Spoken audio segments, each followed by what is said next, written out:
Hello friends, welcome back to War 10 of Season 10. We're sitting pretty at rank 45 in the warm, comforting bosom of Gold 1. Today we're taking on Ltps, who has the same war rating as us, but since they smartly did not skip a war, they are in Platinum 3. Today we're taking in a brand new team. Making his Alliance War debut is my freshly minted 565 SIG 200 Namor. Let's get going. First up we have a Nebula on the long distance relationship special lock 1, and the buffet link is active, which plays in my favor since I'm going in with Void here. Have a little bit of trouble at the start of this fight getting Nebula to throw her special attack. Void is, other than the obvious reasons, Void is a decent option against Nebula because his crit rate is low enough that it's rare that you're going to trigger her regen charges up there. But in the event that you do, hopefully you have, some petrifies and or if you're the Void up to reverse that. So you can see I've got 3 debuffs up, just trying to bait the special 1. Don't really like to push her to her S2. I've kind of softened a bit on Nebula in the past, 3, 4, 5 months or so. I have a 6-star Nebula unduped. And I typically, or I used to not like playing her because I hated the sound that her little shocker sticks make, that like clanky metal sound, she's hitting him with an empty pipe. But I found her very useful for variant 1, especially that science Ultron drone who was evading all the time. So, all right, moving on to the mini boss island, we have an Iron Man on the explosive personality and aggression armor link. So normally I would consider speeding this fight up. However, it does have the potential to go off the rails pretty quickly here. So I miss a parry at the start here as I'm trying to come in and just, basically heavy intercept him. So there I miss a parry, and there he 6 hits me, and immediately half of my health, my significantly large health pool, I should say, is gone. So now I know I have to take some extra caution. Because the nature of this fight and the way that you have to play it with Void means that you're taking a lot of block damage. So I mistimed my heavy again there. So I take a heavy there. I heal some of it back with willpower, so it's not the worst. But now I'm starting to get a little concerned here because I'm down to roughly 40% of my health. We are a third of the way through the fight, and I've only done 10% damage.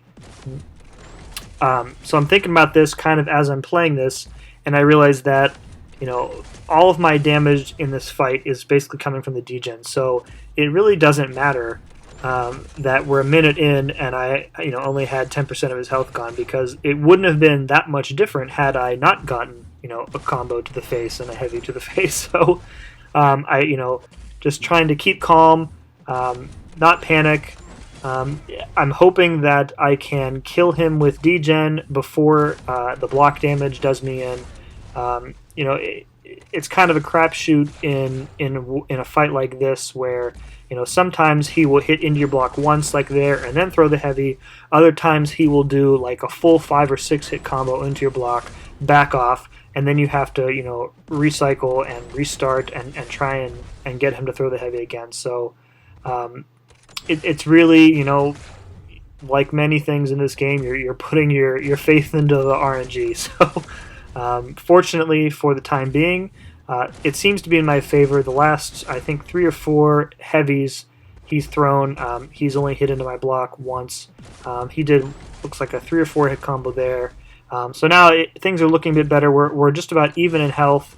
I'm not going to call in Sentry because he still has too many armor ups, and I'm worried that the lengthy Special 3 animation would cause the fight to end, and he wouldn't be dead. So I'm trusting that the degen is going to do its job.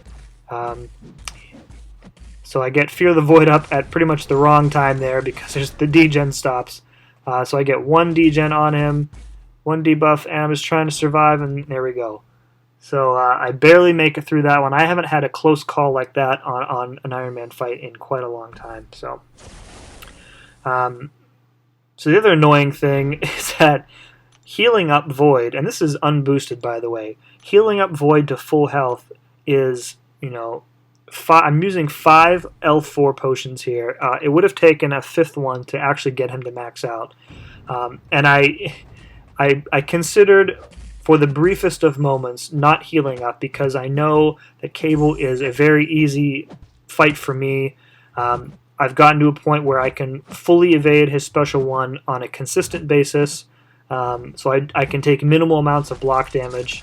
However, when I looked again at the next 2 fights on my path, I knew that they had the potential to be a lot more high damage on me than I would like. So it's either heal up now or take the risk and heal up after. So the safe play, of course, is to heal up now. What is this? What is this note on? This is Cable. This is the Recovery Vigor Indomitable. So just like any other regen heavy champ, if you don't have somebody to heal block or manage the healing, you're not going to have a good time. Void is good for any node involving regen. Probably the easiest straight heal block champion in the game might be Yondu, but he's a terrible matchup for this fight because he bleeds on his S1 as well, and D-Gen from Cable will kill you probably before you can do enough damage to him. I think Proxima would be a good choice for this. Sentinel, of course, would be great. Iron Man Infinity War would be okay, but you have to catch Cable in a regen buff in order for him to work. So goes down there without much concern. All right, so next up we have a Korg. This is on Recovery Buffet Indomitable. So this is a fight that I very confident that I can win with. Going to boost up anyways because I have him on this node. I have a Domino on the next node, and then I have a debuff immune Hyperion, and then I have a mini boss that I requested that people save for me as well. So trying to get all of this done in one set of boosts. If nothing else, I can get 2 or 3 fights done. So the Korg fight, I usually will try and parry when he has the rock stacks up, depending on his SIG level. And I forgot to check the SIG on this particular Korg. But I think it maxes out at a 60% chance to shrug off your debuffs, which includes your parry stuns. And of course, it's safe to parry him when the shield is down. Other than that, the key with fighting with Void, you have the class disadvantage. Is you can really only throw your special one when his shield is down. Otherwise, you've got a good chance, 60% at max SIG, like I just said, for him to shrug off your debuffs. So you don't want to waste your energy, waste your special ones on a debuff that's not going to give you any degen. So I've got the Petrifies up, so now he's heal blocked now, which is great. From here, it's just consistently evade the special one, push him to S2 if possible, and win the fight. So I feel like Korg is a champion who, when he was released into the game, I was just like, what is Kabam doing? This champ is 100% BS. Thorns is a node that used to be in the old Alliance War map. Just crap, people would pop an Electro on there, and if you didn't have a Black Widow, you were screwed. Korg, at least for me, has gotten significantly easier to fight, and I can usually, one-shot any Korg fight in war, so, yay for me, I guess, for improving. Alright, next up we have a Domino, and this is a 565. I didn't check the SIG. This is Buffet and Best Defense and Empowered Immunity, which doesn't matter. So Buffet is good because once I get the Petrifies up, she'll basically kill herself. However, the Best Defense node is interesting, so I have to be very careful when she gets lucky that she doesn't evade. I think it's 30% of a bar of power. If she evades, she'll automatically get that amount. So got to parry the S1 there, and then I miss a parry on the comeback, and she nails me with a combo. So again, I'm kind of in a similar situation that I was with Iron Man, where I know I'm going to be taking some unavoidable damage in this fight, this time in the form of critical failure. You can see it's hitting me. She, what looks like breaks through my block again. I don't think I missed the parry the second time. And now it's, I'm at 24%, and it's not looking too good for me. Finally get a parry off there. Push her over to her special 2, and I'm just sitting there talking to myself, please throw your special 2, don't play so aggressively. She is super aggressive right now. Finally throws her S2. I get an in. I'm about to get my 6th debuff. She gets lucky just as I throw my special 1, and I'm praying that she doesn't dodge it. Other than that, it's looking a bit better now. She is, you can see, still haven't gotten my 6th debuff, and that's because she is shrugging it off with her. I don't know if it's her lucky.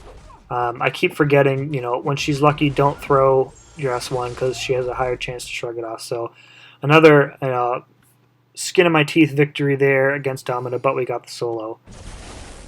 Alright, so next up we have a Hyperion on debuff immune, and you might remember from War 4, I actually timed out against a Hyperion on this same node, and I lamented the fact that I was like, one 5-hit combo away from winning that fight. So, what do we say to the God of Death? Not today. So, still have my boost active from before. My Sim Supreme is still only R4, and I actually think this Hyperion is only an R4 and rather than R5, which helps too. So, a bit of a mental hurdle maybe for me. I'm getting good RNG with Stagger in this fight. I'm also remembering to use my Special 1 since I am Special 1 locked. I'm never going to get to my S3, which means I won't get the bleeds off. Not that it matters because he's debuff immune anyway. So it's really, this fight is about getting Stagger. If the Stagger timing doesn't work out, the S1 will nullify his power gain buffs. So it really comes down to, is he going to be cooperative and throw his specials, or is he going to sit there and taunt you until he gets to his S3 and then wreck you in the face? Luckily for me, it's the former, and he is having a good old time with his little laser eyes. Heavy intercepting him when I can. Thanks, Brian Grant, for that tip. Heavy intercepting Hyperion, very helpful. And you notice I'm kind of keeping myself topped off here thanks to Willpower and the Special 1 lock node. Because Symbiote Supreme has decent power gain, in addition to some Mystic Dispersion, that enables me to get back to the S1 pretty quickly and top off my health. So 10%, and I'm at the yellow bar. One more S1. Nope, I don't even get there. So there we go. That was a pretty good fight. Avenging my timeout in War number 4, but not as good as this fight. And I have to say, this is one of my favorite fights that I've ever done in Alliance War. So this is a debuff immune Killmonger mini-boss, and I'm going in with Namor. And this was the entire reason I brought Namor to War today, was to fight this mini. And that's because Namor, thanks to his Max Sig, will take 0 reverb damage. And not only that, when reverb is active, Namor will send the energy, the reverb damage back to Killmonger as energy damage. So you'll see, kind of as the fight progresses here, when I'm hitting into him, you'll see little red numbers. So the reverb damage increases based on Killmonger's power level, so the red numbers go up when he has more power. Other than that, it's a pretty standard Namor fight. He's a newer champ, but I feel like he already has a pretty definitive play style. Get to the S3, get to max outrage, get Imperious Rex, fire off specials, repeat, win the video game. So I got the Fury from that S3. Imperious Rex is active. I was aided in the fact that since Killmonger is debuff immune, all of my mediums are guaranteed to proc Outrage. And the way that works is that since Namor, he has a chance to proc a bleed on his mediums. But if it doesn't work, then he gets Outrage. So maximum Outrage, minimum reverb, 2 Furies active, You see I nailed him. After that special 3, I landed in an unblockable S2, and then I followed with an S1 that I got lucky that he didn't block. So it's, the fight is pretty much over at this point, and I'm like, sitting at my desk here cheering, in my head, of course, because I didn't want to look like a weirdo. So just, trying to get out, get back to one last, I think a special 3 would win this fight, so plenty of time left, a minute left to get 6% of his health back.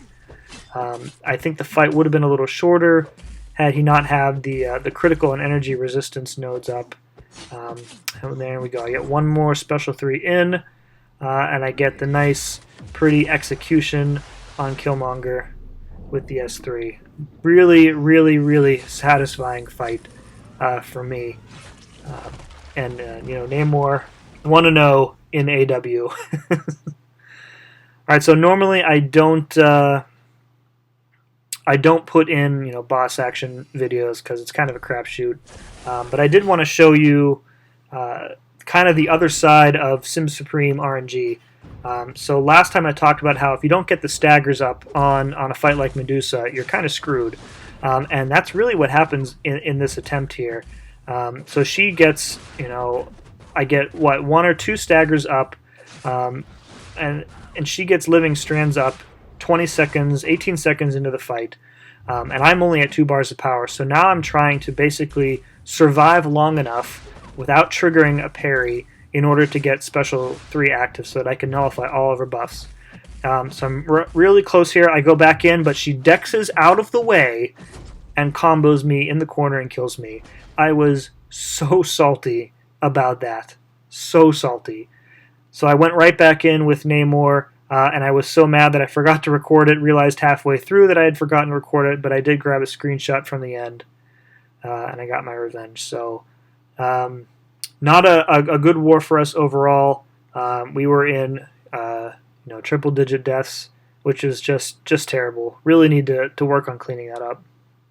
I about doubled my potion use in this war. I was at 7, now I'm at 14 L4 potions. I do count that Medusa loss as a death. Really still annoyed by that. And our record drops to 4 and 5. So it looks like Platinum 3 is a dream that we will not be realizing this season. Thankfully, the bottom of Gold 1 is far enough that I don't think we'll hit it. Plus, we're still in like Tier 2 or Tier 3. So, our scores are still reflecting that. So 2 wars left this season. I will be happy to get out of this season into a more relaxed mode. So thank you for watching this. Wow, man, this is an 18-minute video. So if you stuck with me this long, thanks a lot, and we'll see you next time.